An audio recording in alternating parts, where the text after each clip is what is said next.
Vendredi midi, à la grande mosquée de Dakar. Selon la coutume, la majorité des musulmans se rend au sanctuaire pour participer à la principale prière de la semaine.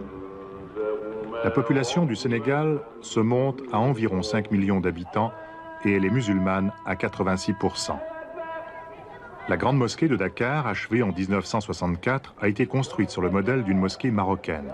Elle symbolise ici l'islam traditionnel tel qu'on le retrouve dans le monde arabe.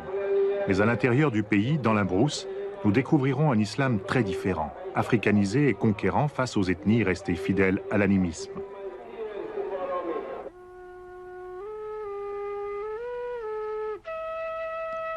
Au sud du pays, la Casamance.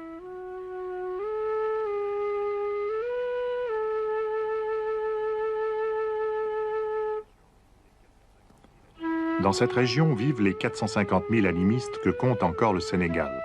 Leur religion repose sur une structure tribale de la société qui résiste mal aux assauts du monde moderne et à la scolarisation.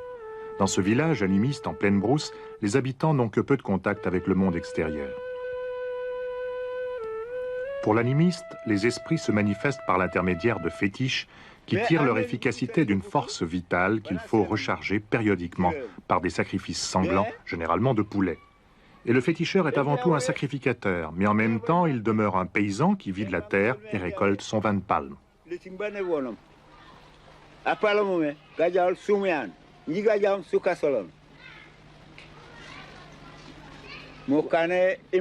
dit que le fétiche est pour tout le village. C'est le village qui s'est réuni pour l'élire chef du fétiche. Alors, lui, il s'appelle Souka Solon. Son adjoint s'appelle Soumian. D'où ils sont chargés pour la consultation du fétiche. Ce fétiche dressé sur la place du village, près de l'arbre à palabres, a pour fonction de protéger les habitants des mauvais esprits, des calamités et des sorciers.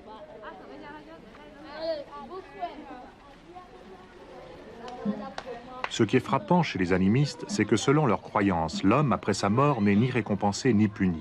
Rien ne rappelle chez eux le jugement dernier, le paradis ou l'enfer.